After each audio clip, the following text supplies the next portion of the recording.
أعوذ بالله السميع العليم من الشيطان الرجيم. بسم الله الرحمن الرحيم. إن الحمد لله نحمده ونستعينه ونستهديه ونستغفره. أشهد أن لا إله إلا الله وحده وأشهد أن محمدا عبده ورسوله. اللهم صل وسلم وبارك على محمد وعلى آله وأصحابه أجمعين. سبحانك لا علم لنا إلا ما علمتنا إنك أنت العليم الحكيم ولا حول ولا قوة إلا بالله العلي العظيم. أما بعد. Yang dihormati Al-Fadil, tuan-tuan imam, tuan-tuan guru, para alim ulama, seluruh ahli jawatan kuasa pengimarahan masjid, muslimin dan muslimat, hadirin dan hadirat, didoakan mudah-mudahan diberkati oleh Allah Subhanahu wa taala dalam kehidupan dan beroleh kejayaan dunia dan akhirat. Amin ya rabbal alamin. Kita sambung lagi pengajian kita dalam kitab tafsir ni Abdul Aziz Nikmat, Suratul Rahman. Kita sambung bermula daripada muka surat 57. Perenggan yang ketiga dari atas. Kita berhenti hari itu 16 hari bulan 7. Tak, bulan lepas. Baik. Qala musannifur rahimahullah wa nafa'ana bi'ulumihi fid darain amin ya rabbal alamin. Maknanya dalam kehidupan kita ni kita kena mengikut apa yang diperintah oleh Allah Subhanahu wa taala, dan perkara dunia kita ni ada kaitan sampai ke akhirat.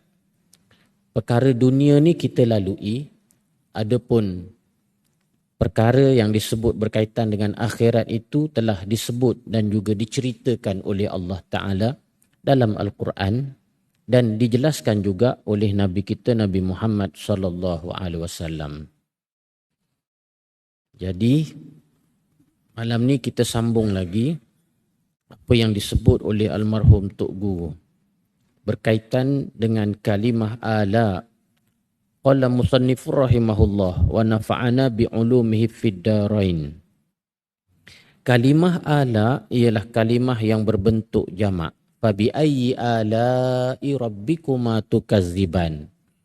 Kalimah ala itu, maka dengan alasan apa lagi wahai manusia dan jin kamu nak membohongi, nak mengenepikan nikmat-nikmat yang Allah Ta'ala dah kurniakan, dan nikmat itu dalam bentuk yang tidak terhingga, banyaknya yang dikurniakan kepada kamu.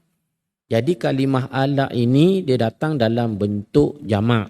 Jamak ni maknanya lebih daripada dua.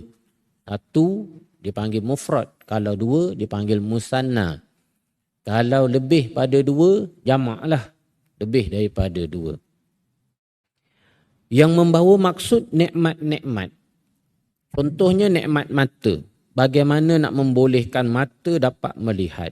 Ini satu jenis nikmat. Bacalah buku dan tanyalah doktor. Bagaimana hendak membolehkan mata kita ini melihat, telinga ini mendengar dan otak berfikir. Sebahagian daripada nikmat Allah yang banyak, contohnya yang Tok Guru bawa ialah mata. Mata ni di antara organ yang terbentuk untuk mengesan cahaya. Kita ada mata, Allah Ta'ala bagi kita mata. Dengan mata yang kita ada ni kita boleh tengok dengan color yang berbagai, boleh mengenal, boleh cam, boleh tengok. Dan tujuan mata ni apa dia? Dia boleh mengesan cahaya. Mata yang paling ringkas hanya berfungsi untuk mengesan sama ada keadaan sekeliling ni terang ataupun gelap. Dan mata yang lebih rumit fungsinya adalah untuk memberikan deria penglihatan kepada kita. Organ penting mata ni dia berfungsi untuk daripada rangsangan cahaya. Mari cahaya dia mengesan cahaya tersebut. Dan manusia ni ada 2 butir mata. Mata. Ya, mata. Ke ada berapa butir? Manusia kebiasaannya ada 2 butir mata. Kalau mata sebutir dajal. Maknanya manusia ni ada 2 butir mata. Berbentuk spera dan sedikit menonjol dan dia ni terletak dalam soket tengkorak. Ni tengkorak kita ni dia letak dalam soket tengkorak dan diameter bola mata ni lebih kurang sekitar 24 mm. Ada 3 lapisan tisu dalam mata dan dinding mata ni. Lapisan paling luar dia bagi nama apa dia? Nama dia sklera dan juga kornea. Lapisan belah tengah yang bersifat vaskular terdiri daripada koroid, jasad siliari dan juga iris. Manakala lapisan paling dalam namanya retina. Sklera adalah bahagian putih mata ni, tisu yang membentuk lapisan mata belah luar ni. Tepi daripada bola mata dan dia bersambung dengan kornea mata kita. Kornea ni warna hitam itulah ataupun warna kelabu tu. Tu kornea. Dan di sekeliling mata ni pula dia ada aksesori dia yang tersendiri. Sekeliling mata kita ni dia ada aksesori. Sebab tu orang ubah. Selalu ubah. Dia modify aksesori yang ada ni. Apa dia yang ada?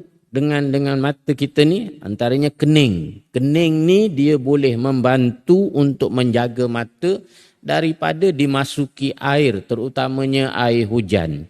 Kemudian ada kelopak mata. Bahagian kelopak mata ni dia fungsi dia untuk melembabkan mata dan menjaga mata daripada masuk abu-abu. Mari abuk debu ni yang tukang jaga dia ni kelopak mata ni. Di samping dia juga menjaga kelembapan mata kita ni. Dia yang kontrol, melembabkan mata. Tapi orang kita sekarang ni dah color-color dah pula kelopak mata ni. Color hijau, color biru, color purple, pink dah orang perempuan. Kemudian dekat bahagian mata ni juga dia ada bulu mata. Besar juga fungsi bulu mata ni.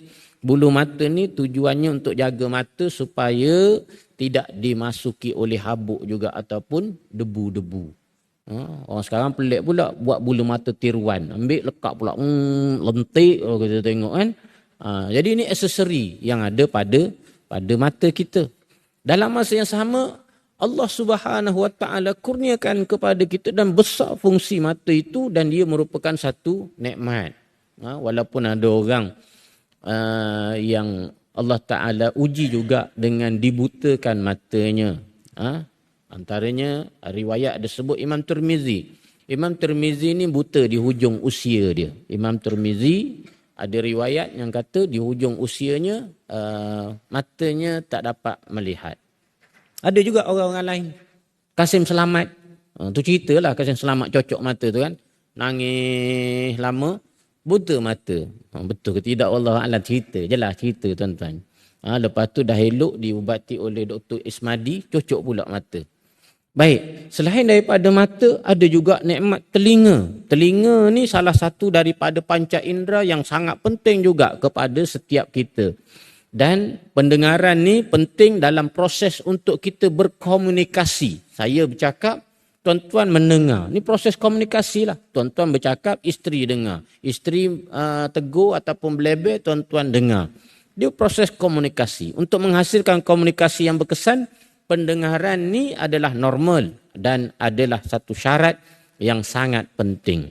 Dan di samping itu pendengaran kita ni, telinga kita ni juga sebenarnya kadang-kadang ada juga mendatangkan masalah. Masalah pendengaran, boleh dengar tak boleh dengar ni pun merupakan masalah yang tersembunyi yang kita tak dapat tentukan sama ada melalui pemerhatian biasa-biasa je kita tak boleh nak tahu apa punca masalah dia tu. Kita cuma boleh kesan bila menjalani beberapa ujian dari sudut pendengaran. Mengikut statistik, masalah pendengaran ni berlaku kepada semua peringkat umur. Daripada peringkat bayi, remaja, dewasa dan juga warga tua. Dia tak terkecuali. Bukan kata orang remaja tak ada masalah pendengaran. Tak. Ada juga berlaku kepada remaja, ada juga berlaku kepada orang dewasa, orang tua sementelah lah. Orang yang telah pendengarannya makin lama makin kurang.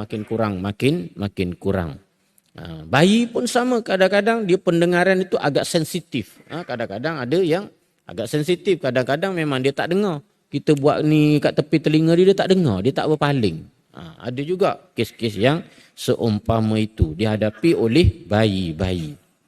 Jadi pengetahuan mengenai telinga manusia ni pun adalah merupakan satu benda yang sangat terbatas, dan kita kena tahulah fungsi telinga ni sebenarnya. Telinga kita ni dia ada bahagian luar, bahagian tengah, bahagian dalam. Bahagian luar ni cuping ni dikira sebagai bahagian belah luar. Ni cuping telinga. Kemudian dia ada salur auditori. Kemudian cuping telinga ni juga dia berfungsi untuk kumpul bunyi dan fokuskan bunyi itu mari dari mana. Belah mana bunyi itu. Ni di antara fungsi je. Lepas tu dia masuk dalam salur ni, telinga bahagian tengah ni pula dia ada gegendang telinga. Dan kemudian dia ada tulang-tulang oksikel dan juga tiup. Dan gegendang telinga ni pula dia akan memberan dan memisahkan telinga luar dan juga telinga dalam, dan dia hantar isyarat yang membolehkan kita dengar secara molek. Jadi Allah Ta'ala kurniakan ini kepada kita, ianya juga merupakan satu nikmat yang sangat besar. Sampai sekarang manusia tak reti lagi belah mana berkaitan dengan otak boleh berfikir. Tok Guru sebut antara nikmat Allah Ta'ala bagi, nikmat mata, nikmat telinga dan juga nikmat otak yang boleh berfikir.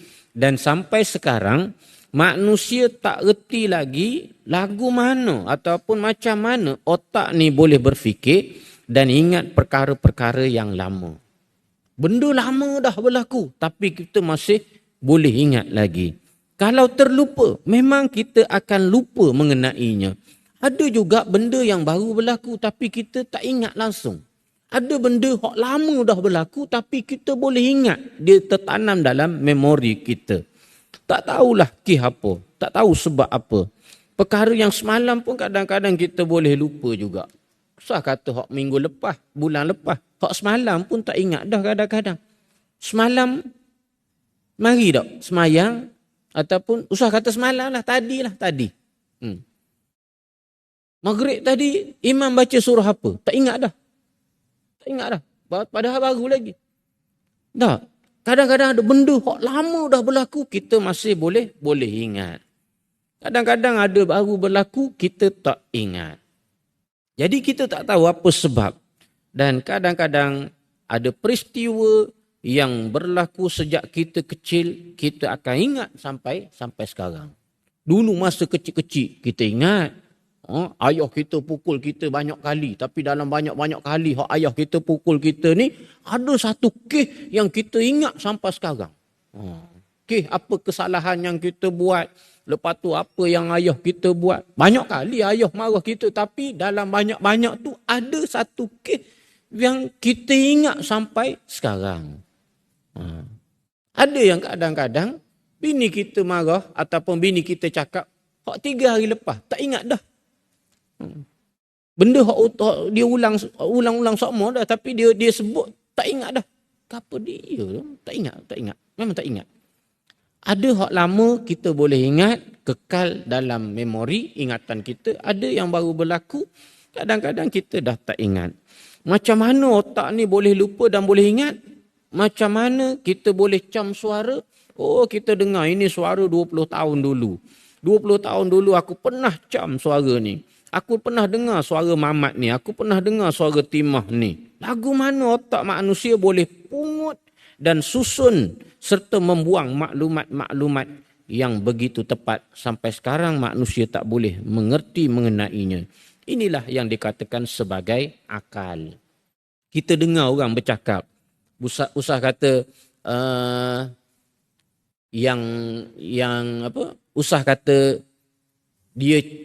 usah kata kita boleh cam dengan muka dia yang dilihat. Kita tak tengok muka dia, tapi kita dengar suara dia pun kita dah tahu dah. Oh, ini suara siapa, ini suara siapa.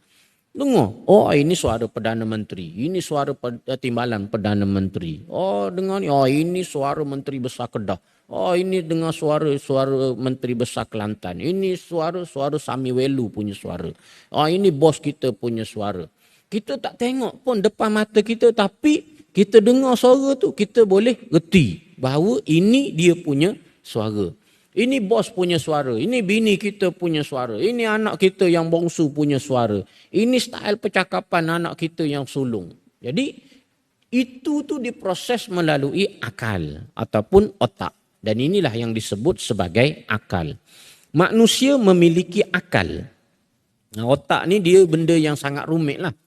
Dan dia itulah yang namanya akal. Otak ni antara organ yang paling rumit yang ada dalam badan manusia.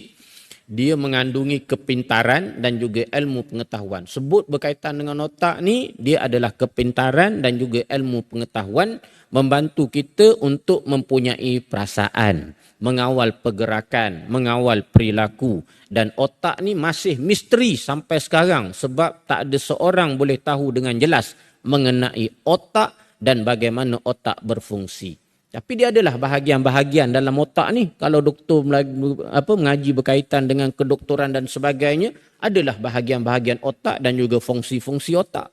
Dan otak ni dia macam mesin lah. Dia bekerja macam mesin, ada banyak bahagian yang boleh membantu kita untuk bercakap, nak faham apa yang kita nampak, berfikir berkaitan dengan perkara-perkara sekeliling. Antaranya yang ada ialah amdala. Bahagian ni dia bekerja untuk bagi amaran kepada kita akan situasi bahaya. Dan dia membantu untuk kita membentuk rasa takut terhadap perkara-perkara mengejut yang berlaku dalam kehidupan seharian. Contoh, bila kita tengah masak, tiba-tiba ada kuali panas. Jadi otak tu dia bagi isyarat kepada kita. Dengan dia bagi isyarat kepada kita, tengok kuali panas, kita pun rasa jadi macam takut. Dia mari perasaan yang seumpama tu. Dan dia juga memainkan peranan untuk mengajar kita supaya berasa takut kepada sesuatu. Umpamanya nampak rimau, kita jadi takut. Ataupun kita ni jenis takut dengan binatang-binatang apa, tikuh ke apa, lipah kan. Ada orang takut lipah. Dia takut lipah tu, takut memang takut sungguh. Ada orang selamba je dengan lipah. Ada orang memang dia takut sungguh dengan lipah. Ada orang biasa je. Ada orang dia takut dengan ular. Jadi ini melalui sebahagian daripada fungsi otak.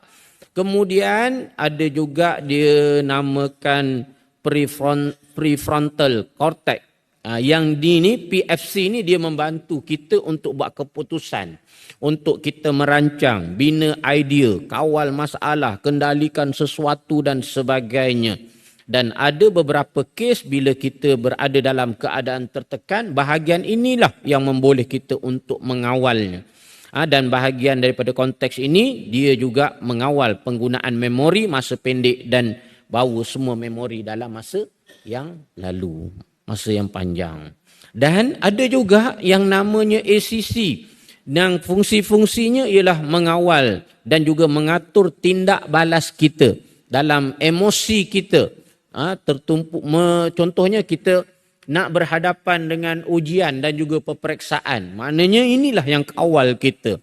Dan kita juga menggunakan otak itu dengan fungsinya untuk mengenali kesalahan-kesalahan, mencipta, mengekalkan motivasi dalam diri, membantu kita kawal fungsi, tekanan darah dan juga kadar degupan jantung dan lain-lain. Banyak lagi lah tuan-tuan berkaitan dengan otak ni. Kalau kita kaji satu-satu kita pun pening mikir. Jadi manusia ni dia ada otak dan manusia ni Allah Ta'ala kurniakan akal. Akal ni, benda akal ni, apa benda akal ni? Sampai bila-bila pun manusia tak akan reti mengenai akal kerana akal ni termasuk dalam perkara yang gaib.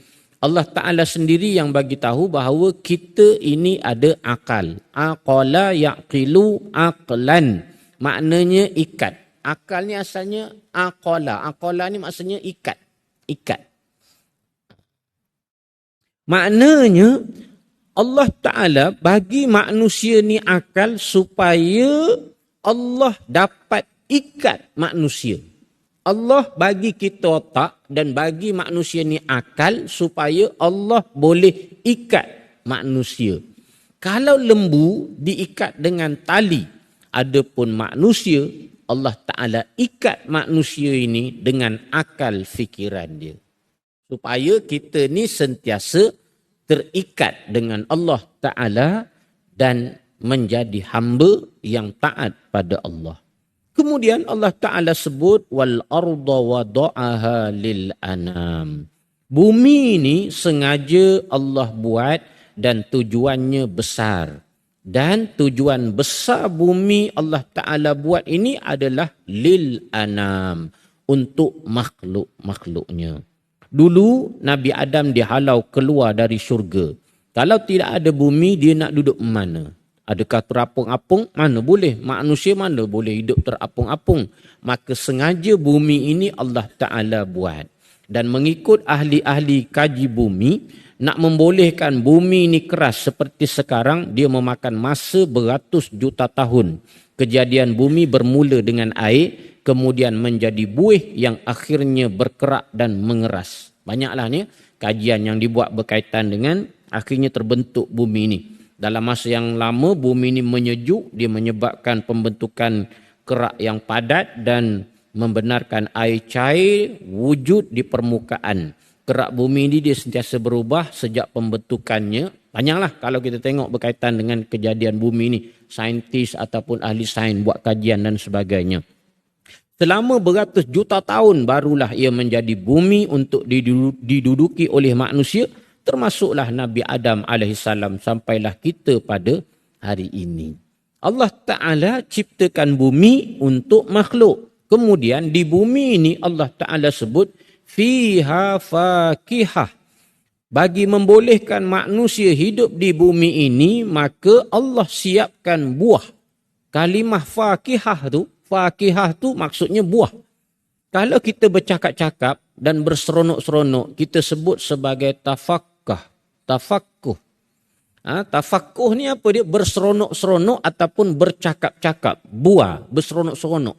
Sembang, berbual-bual ataupun berseronok-seronok.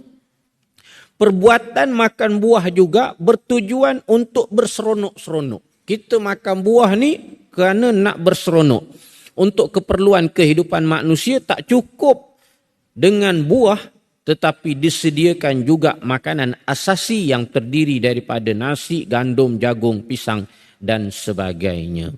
Jadi Allah siapkan bumi untuk manusia dan Allah Ta'ala ciptakan buah-buahan yang ada untuk manusia ni adalah untuk keseronokan manusia di bumi. Ambo banyak berkawan dengan pelajar-pelajar dari benua Afrika sewaktu di Kahirah dulu. Tok Guru ada sebutlah. Masa dia mengaji di Mesir dulu, di Kahirah dulu, dia ada berkawan dengan kawan-kawan yang datang dari benua Afrika. Benua Afrika terdiri daripada macam-macam negara, antaranya Mali, Namibia dan juga Mozambik. Jadi Mali ni dekat mana? Republik Mali ni sebuah negara yang tak ada pantai. Mali ni negara yang tak ada pantai atau lautan dan dia terletak di Afrika Barat. Negara ni sebenarnya merupakan jajahan Perancis. Negara yang kedua terbesar di Afrika Barat ini bersempadanan dengan Algeria di sebelah utara, bersempadanan dengan Niger, bukan Nigeria ya, Niger di bahagian timur, Burkina Faso di sebelah selatan dan juga di Mauritania di bahagian barat. Ini negara Mali. Kemudian Namibia ni belah mana pula? Namibia ni belah-belah sana jugalah. Sebuah negara di bahagian selatan Afrika di pinggir lautan Atlantik. Dan negara ni bersempadanan dengan Angola dan juga Zambia. Namibia ni dia mencapai kemerdekaan daripada Afrika Selatan tahun 1990, baru lagi. Kalau negara Mali ini antara sumber semula jadi Mali emas. Banyak emas uranium, ternakan dan juga garam. Dan separuh daripada rakyat mereka hidup di bawah garis kemiskinan antarabangsa. Kira-kira 1.25 US dollar sehari.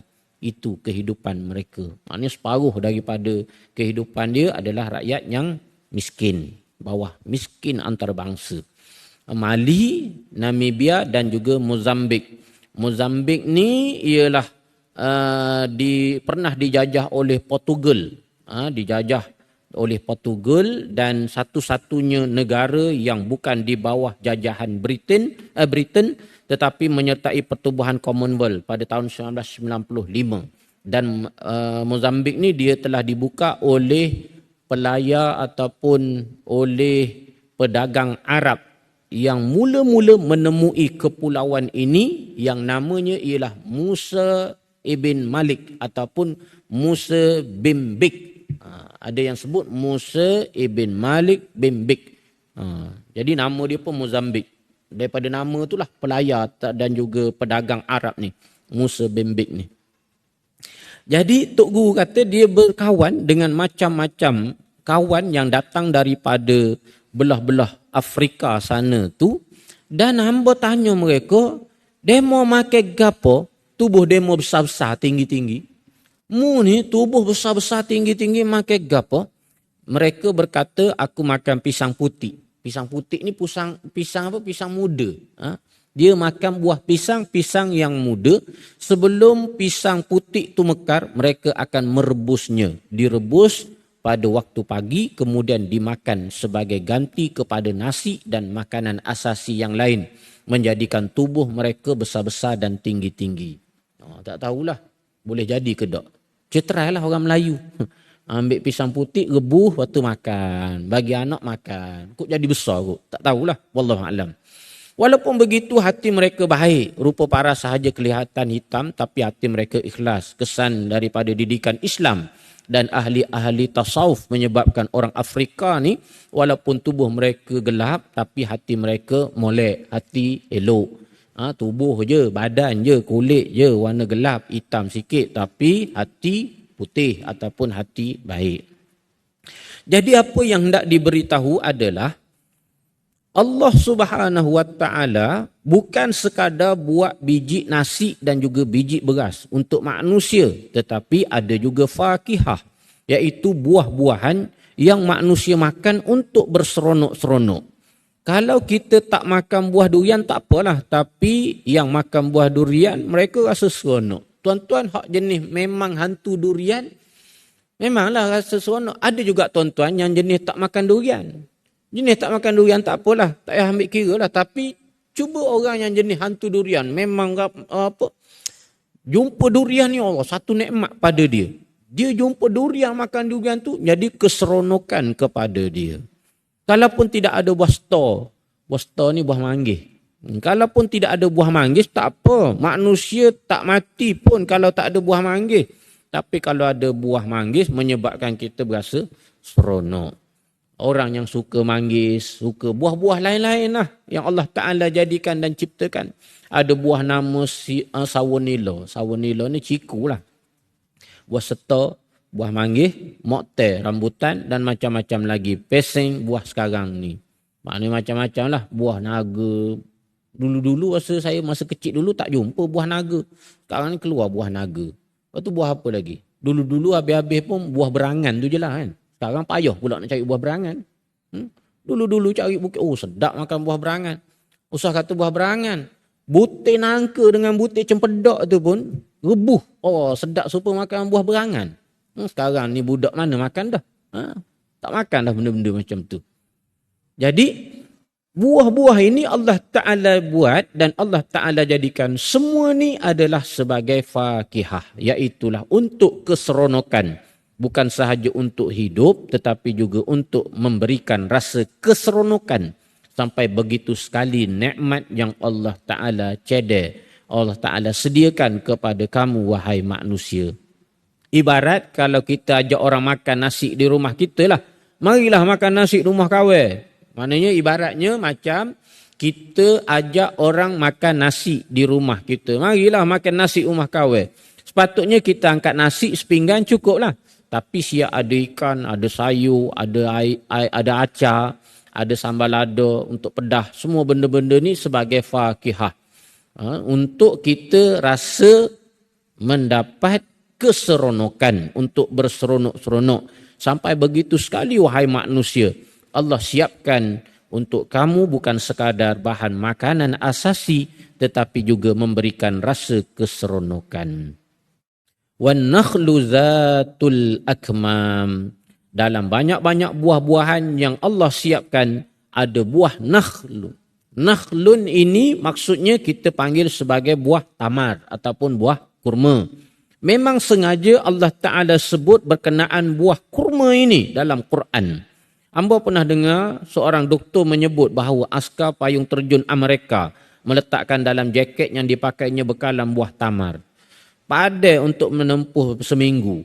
Maknanya Tok Guru pernah dengar ada doktor bagi tahu bahawa askar payung terjun Amerika ni pernah dia letak buah kurma dalam jaket yang dipakai untuk bekalan seminggu. Kalau kapal terbang jatuh dalam dalam hutan, di mana-mana dan tidak dijumpai, maka askar itu boleh hidup dalam tempoh seminggu dengan memakan buah kurma ataupun buah tamar.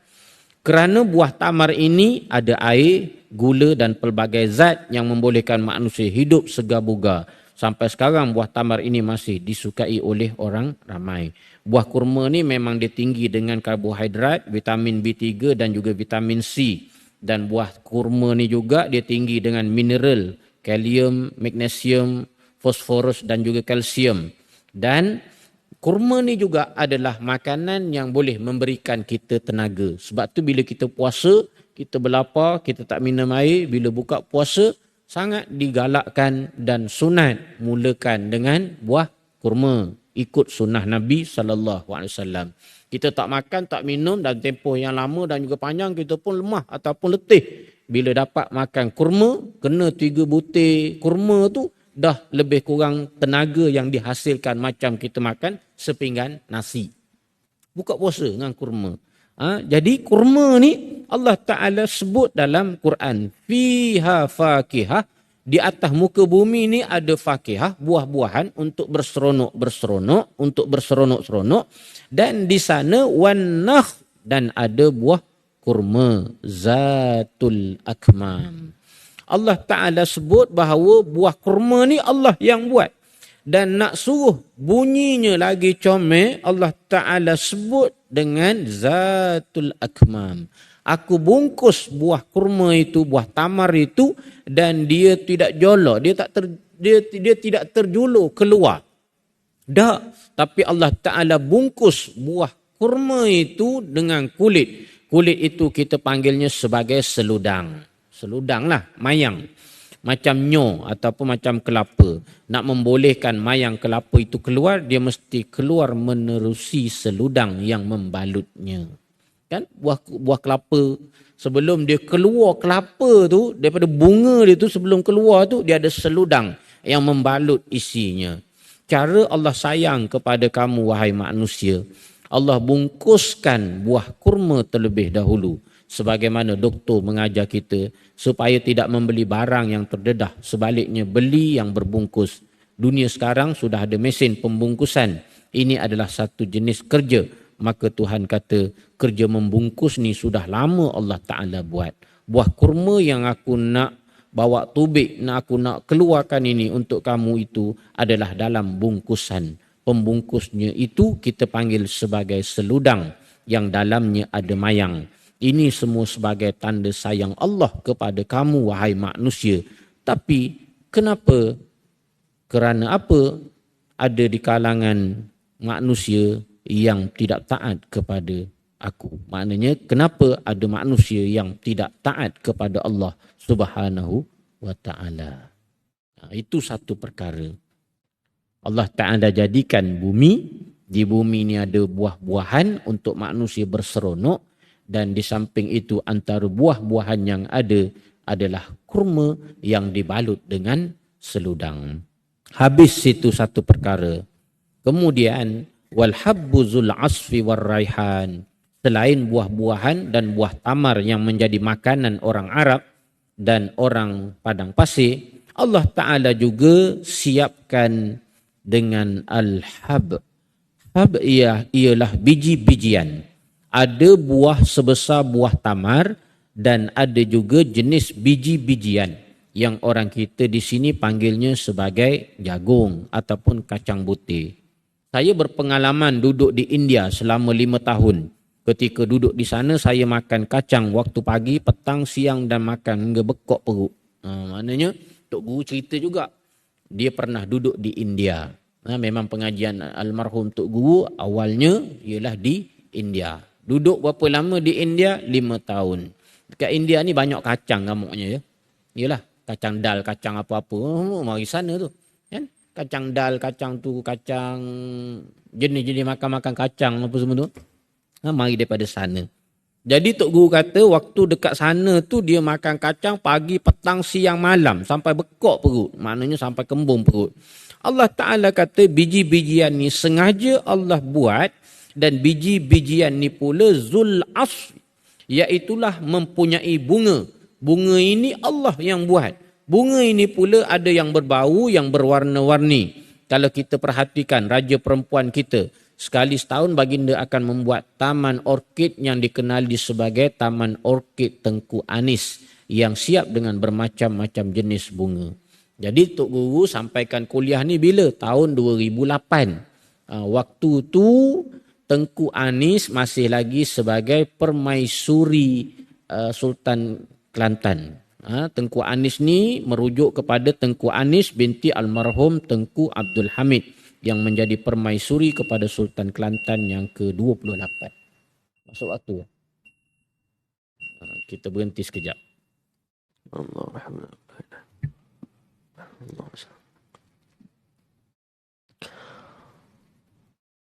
Allahu Akbar,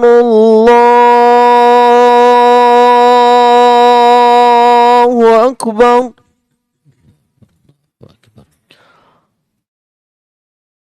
Allahu Akbar,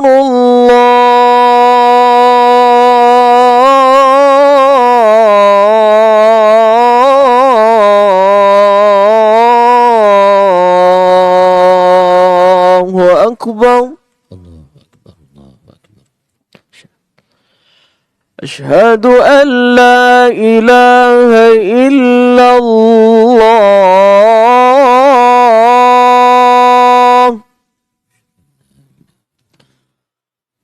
أشهد أن لا إله إلا الله.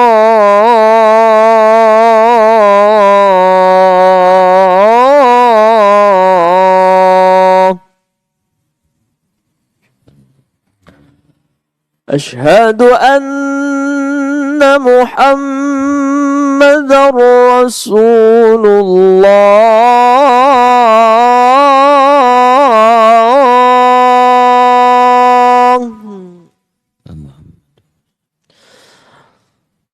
أشهد أن محمدا رسول الله.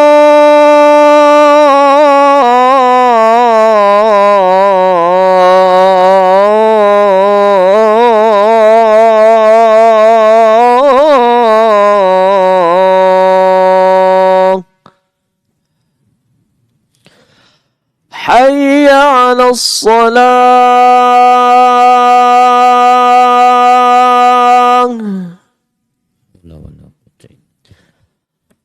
حي على الصلاة.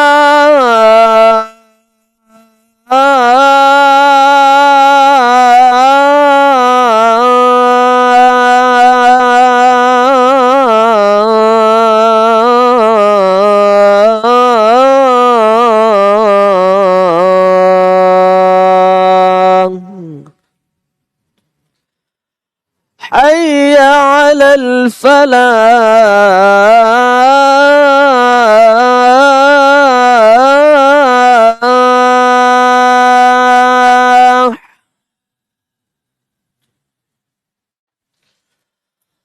حي على الفلاح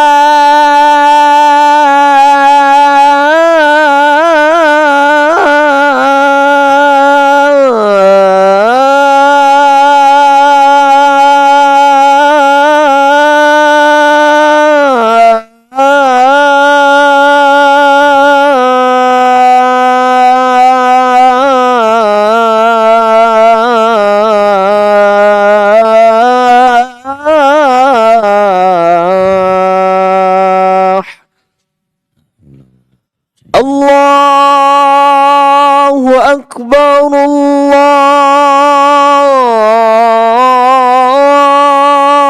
الله أكبر لا إله إلا الله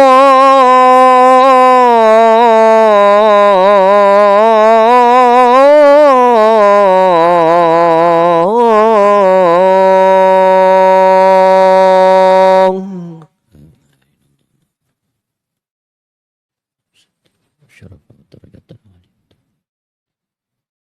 إنك لا تخلف الميعاد.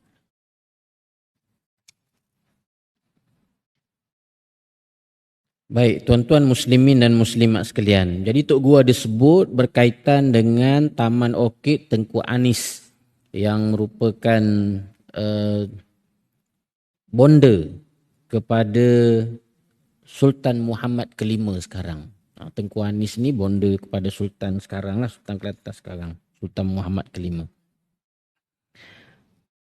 Jadi di Taman Orkid Tengku Anis ni ada siap dengan bermacam-macam jenis bunga orkid. Warna pula macam-macam warna. Warna hijau, putih, kuning, biru pun ada.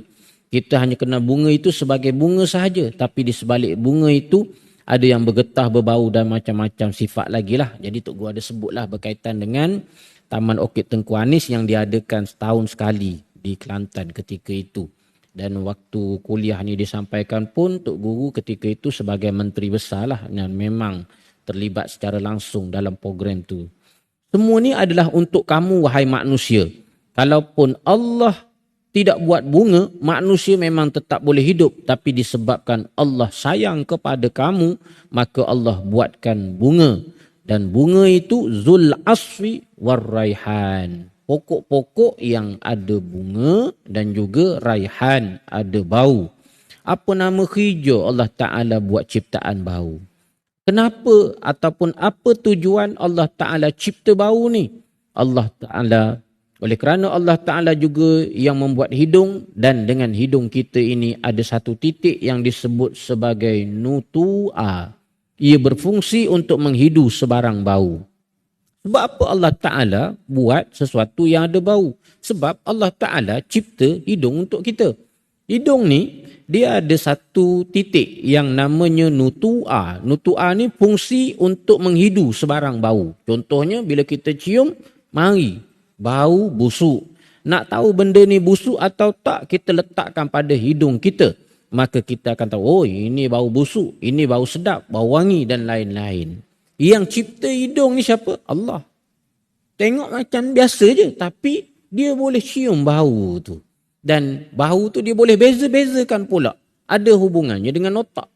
Kan? Ada hubungan dengan otak. Jadi semua bau sama ada sedap ataupun tak, busuk ataupun tak busuk, semerbak ataupun tak semerbak, semuanya adalah untuk kemewahan manusia. Segala alat kemewahan dan makanan semuanya Allah buatkan untuk manusia, sedangkan Allah tak perlu kepada benda-benda itu. Tetapi disebabkan Allah sayang kepada manusia, maka Allah buat juga. Allah tahu lubang hidung kamu berkehendak kepada bau, maka Allah buatkan bau-bauan sedap yang bermacam-macam jenis. Dalam dunia sekarang ni orang memproses bunga untuk dijadikan bahan atar, iaitu bahan bauan untuk dijual dan diniagakan. Ada seorang tokek India penjual minyak bau. Orang Kelantan panggil minyak bau ni minyak wangi. Minyak wangi ni minyak bau. Ada seorang tokek India penjual minyak bau, minyak wangi. Dia berjumpa dengan hamba. Maknanya ada seorang tokek India dan penjual minyak wangi berjumpa dengan Tok Guru di pejabat. Dia kata, Tok Guru, minyak wangi hak ambo jual 70 riyal tu modalnya hanya 5 sen. Maknanya modal dia tu cuma 5 sen. 5 sen je. Ambo tanya, 5 sen, 5 sen modal? 5 sen. Dah jual jadi 70 riyal tu. Mari mana? Kenapa jadi 70 riyal? Modal 5 sen tapi jual jadi 70 ringgit. Sebab apa? Dia jawab untuk iklan. Iklan dalam TV, dalam radio campur itu ini semua, maka jadi 70 riyal. Dia menghasilkan tu daripada modal 5 sen je katanya. Dan bahkan Nabi kita Nabi Muhammad sallallahu alaihi wasallam sebutkan dalam hadis bahawa sebahagian daripada harta Nabi digunakan untuk membeli minyak bau yang dipanggil sebagai atar dan juga misk, kasturi dan juga ud. Kalau kita pergi ke Mekah, mereka akan sebut ud, iaitulah kayu gaharu. Di Kelantan sekarang ini, kita tanam kayu gaharu yang dipanggil oleh orang-orang kampung sebagai depu, pokok depu. Akan datang, kita berhenti setakat tu dulu, tuan-tuan. Akan datang Tok Guru dia huraikan berkaitan dengan pokok depu yang banyak di Kelantan. Pokok depu ni ditanam di Kelantan. Kalau dulu orang cuma ambil kulit untuk buat tali gasing, Tok Guru sebut. Tahu tuan-tuan pokok depu tahu? Tak tahu dulu dekat Kelantan pokok depu ni orang ambil kulit dia buat tali gasing. Itu sajalah sains orang Kelantan dulu. Kulit depu ni dia ambil buat tali gasing kerana kulitnya tu lembut. Tapi sekarang ni pokok depu ditanam kemudian diproses dengan memasukkan bahan kimia dan sebagainya sehingga boleh dijual dengan harga mencecah ribuan ringgit sebatang. Inilah hasil daripada kerja-kerja pemprosesan yang dibuat untuk mengeluarkan utur ataupun minyak wangi. Dan Tok Guru sebut jugalah lepas tu dicerita berkaitan dengan ada Arab datang ke pejabat Tok Guru, pejabat Menteri Besar. Kemudian dia ditunjukkan dengan teras kayu minyak pokok depu tu. Ada teras kayu pokok depu tu. Daripada pokok depu itulah yang menjadikan ud ataupun wangian. Arab dia bangga, dia kata aku boleh buat ud wangian ni. Tok Guru kata Kelantan ada, bukan setakat tu je, tapi pokok pun kita tanam. Dia kata mu buat minyak ud tu, tapi sini tanam pokok tu. Itu saja yang boleh kita kongsikan. Ala kulli halnya semua tu adalah nikmat kurniaan Allah Subhanahu wa taala kepada kita untuk mengajak kita supaya menjadi hamba Allah taala yang sentiasa bersyukur kepadanya. Aqul qawli hadza wa astaghfirullahal azim li wa lakum. Wassalamualaikum warahmatullahi wabarakatuh.